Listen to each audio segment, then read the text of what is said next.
তাহলে কালকে তোমাদের কিন্তু তাহলে মাধ্যমিকের ইতিহাস পরীক্ষা চলেই এলো, কোনো টেনশন নেবে না কিন্তু তোমরা, জলের মতো প্রশ্ন হবে, সব থেকে মাথা ঠান্ডা করে লিখবে।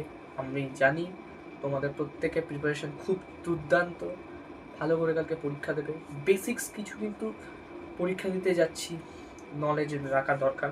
আমি তোমাকে বলছি, ধরো একটা পেজে এতটা মতো ফাঁকা রয়েছে, 4-5 লাইন মতো লেখা যাবে, ওইখান থেকে বিশেষ করে 4 মার্কসের বা 8 মার্কসের কোশ্চেন কিন্তু কোনোভাবেই লিখবে না।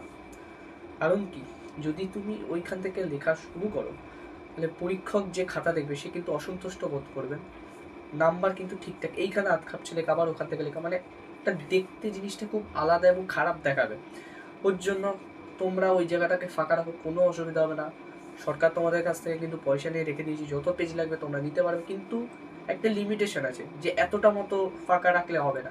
ম্যাক্সিমাম 5-6 লাইন লেখা যাবে, এতটা যদি ফাঁকা থাকে লিখতে লিখতে শেষ হয়ে যায়, পরের পেজে চলে যায়, লিখে যাবে।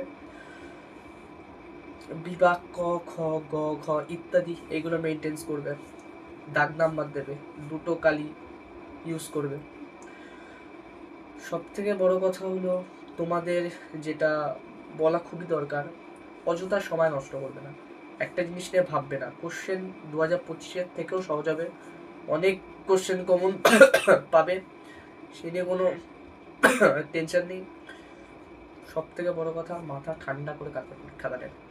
সকলের কালকে পরীক্ষা খুবই খুবই ভালো হবে, চিন্তা নেই।